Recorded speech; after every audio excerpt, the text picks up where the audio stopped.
আসসালামু আলাইকুম। এটেন বাংলা সংবাদে সবাইকে স্বাগত জানাচ্ছে অনামিকা হাসান পুনম।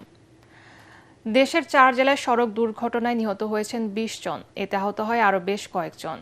টাঙ্গাইলের কালিহাতীতে রড বোঝাই ট্রাক উল্টে অন্তত 15 জন নিহত হয়েছেন।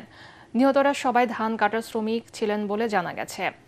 চালকের অসাবধানতায় দুর্ঘটনা বলে মনে করছেন প্রত্যক্ষদর্শীরা। এছাড়াও বগুড়ায় বাবা ও মেয়ে, নওগাঁয় পত্নীতলায় ট্রাকের চাপায় অটোরিকশা চালক সহ 2 জন এবং মুন্সিগঞ্জে এক ট্রাক চালক নিহত হয়েছেন। প্রতিনিধিদের তথ্য ছবিতে মাসুদ রানার রিপোর্ট। ঢাকা টাঙ্গাইল মহাসড়কের কালিহাতীতে রড বোঝা একটি ট্রাক উল্টে 15 জন নিহত হয়েছেন। এতে আহত হয় আরও বেশ কয়েকজন। আহতদের উদ্ধার করে টাঙ্গাইল সদর হাসপাতালে ভর্তি করা হয়েছে। স্থানীয়রা জানান, ঢাকা থেকে ছেড়ে যাওয়া রড বোঝাই ট্রাকটি যমুনা সেতুর দিকে যাচ্ছিল। পথে ট্রাকটি মহাসড়কে কালিহাতীতে পৌঁছালে নিয়ন্ত্রণ হারিয়ে রাস্তার পাশে খাদে পড়ে যায়। এতে রড এবং চাকার নিচে চাপা পড়ে ঘটনাস্থলে 15 জন মারা যান। আর কিছু লোক জীবিত আছে, এগুলো মনে করেন যে আপনার ওই নিয়ে হাসপাতালে নিয়ে পাঠানো হয়েছে। এটা ফজরের নামাজের আজানের টাইমে এই সংবাদটা হয়েছে। মানে এই রোড তো প্রায় 20 কিলো লম্বা, এটা তো সব জায়গায় পুলিশ থাকে। আর এই গাড়িটা এখানে দাঁড় করছে, হয়তো দাঁড় করছে, গাড়িটা উল্টে গেছে। পুলিশ জানায়, দুর্ঘটনার খবর পেয়ে ফায়ার সার্ভিসের কর্মীরা ঘটনাস্থলে পৌঁছে উদ্ধার অভিযান শুরু করেন। পরে ঘটনাস্থল থেকে মরদেহ উদ্ধার করে তারা। নিহতদের পরিচয় শনাক্তের চেষ্টা চলছে এবং দুর্ঘটনার কারণ খতিয়ে দেখা হচ্ছে। ট্রাকের মধ্যে রড ছিল, সেই রডের উপরে ট্রিপল দিয়ে ঢাকা ছিল এবং তার উপরে কিছু যাত্রী ছিল। যাত্রীগুলো উত্তরগামী যাত্রী ছিল। তো আমরা প্রাথমিক অবস্থায় ধারণা করছি যে নিয়ন্ত্রণ হারিয়ে ট্রাকটি পড়ে যায় এবং ঘটনাস্থলেই 15 জন মারা যান। এদিকে ঢাকা মাওয়া এক্সপ্রেসওয়ের মুন্সিগঞ্জের শ্রীনগর উপজেলায় পৃথক সড়ক দুর্ঘটনায় এক ট্রাক চালক নিহত হয়েছে। এ সময় প্রাইভেট কারে 3 যাত্রী আহত হয়। বগুড়া শহরে বনানী এলাকায় অজ্ঞাতনামা যানের ধাক্কায় মোটরসাইকেল আরোহী বাবা ও মেয়ে নিহত হয়েছেন। দুর্ঘটনায় নিহত চালকের স্ত্রী আয়েশা বেগম নামে অপর আরোহী আহত হয়। নওগাঁর পত্নীতলা উপজেলায় ড্রাম ট্রাকের চাপায় অটোরিকশা চালক সহ 2 জন নিহত হয়েছেন। মাসুদ রানা, এটিএন বাংলা। চট্টগ্রামের সীতাকুণ্ডের জঙ্গল সলিমপুর এলাকায় পুলিশ ও র্যাবের ক্যাম্পে হামলা চালিয়েছে সশস্ত্র সন্ত্রাসীরা। গভীর রাতে চালানো এই হামলায় কেউ হতাহত না হলেও পুরো এলাকা জুড়ে সৃষ্টি হয় আতঙ্ক। ঘটনার পর যৌথ বাহিনীর অভিযানে আটক করা হয়েছে অন্তত 20 জনকে। উদ্ধার করা হয়েছে হামলা ও ভাঙচুরে ব্যবহৃত বিভিন্ন সরঞ্জাম।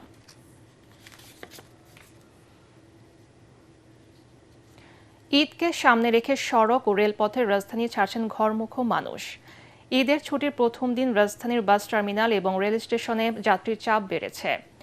দূরপাল্লার বাসগুলো নির্ধারিত সময়ে ছেড়ে গেলেও উত্তরের কয়েকটি ট্রেন ছাড়ছে দেরিতে। উত্তরবঙ্গগামী রংপুর এক্সপ্রেস নির্ধারিত সময়ের চেয়ে প্রায় 2 ঘন্টা পর প্ল্যাটফর্ম ছেড়ে যায়। এতে চরম ভোগান্তিতে পড়েন যাত্রীরা। এদিকে বাস টার্মিনাল, মহাসড়ক ও সড়কের পাশে যাত্রীদের দীর্ঘ সময় অপেক্ষা করতে দেখা যায়। সায়দাবাদ বাস টার্মিনালে আগত যাত্রীরা অভিযোগ করেন বাড়তি ভাড়া নেয়ার।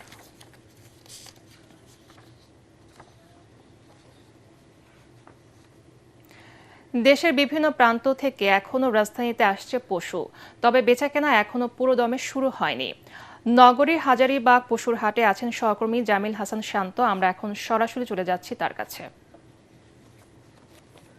শান্ত, পশু কেনাবেচা নিয়ে ক্রেতা বিক্রেতারা কি বলছেন, আমাদেরকে বিস্তারিত জানান।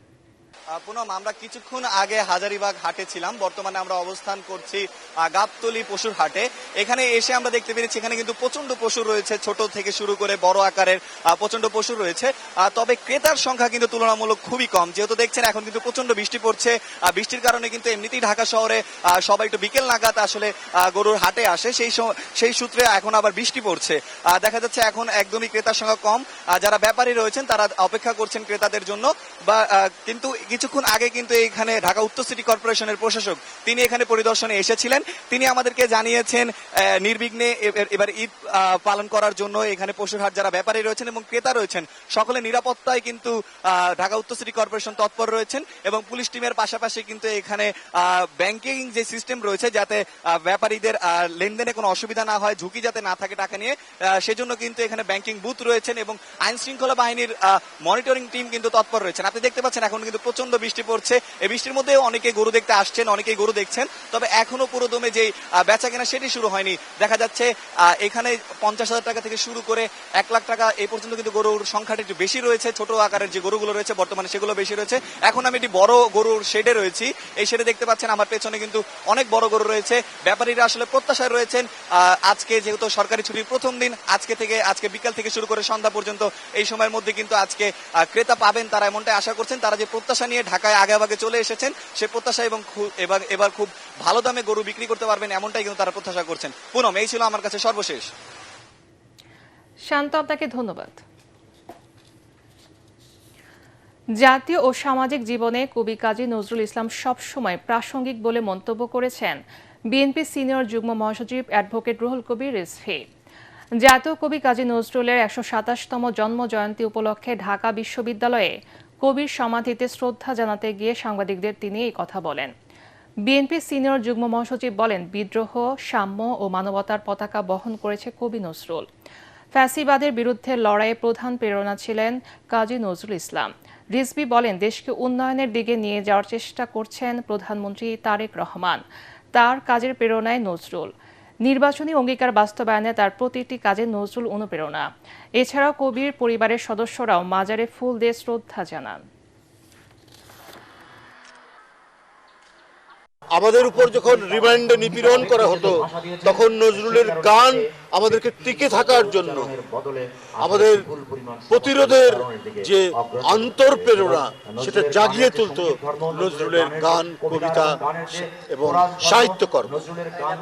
বন্ধুরা, এক দীর্ঘ 16-17 বছরের ফ্যাসিবাদী দুঃশাসনের বিরুদ্ধে আমাদের সংগ্রামের প্রধান প্রেরণা ছিলেন জাতীয় কবি কাজী নজরুল ইসলাম। আগামীকাল আরাফাতে অবস্থানের মধ্য দিয়ে পালিত হবে চলতি বছরের পবিত্র হজ। সৌদি সরকার এবং বাংলাদেশ সরকারের ব্যবস্থাপনায় হাজিরা মিনায় পৌঁছাচ্ছেন বলে জানিয়েছেন ধর্মমন্ত্রী। কোনো ঝামেলা ছাড়াই মিনার তাঁবুতে পৌঁছাচ্ছে সন্তুষ্টি প্রকাশ করেছেন বাংলাদেশের হাজিরা।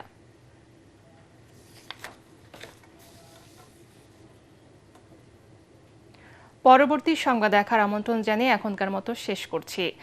ATN বাংলার সংবাদ ইউটিউবে দেখতে ব্রাউজ করুন, YouTube/ATN বাংলা নিউজ। ধন্যবাদ সবাইকে।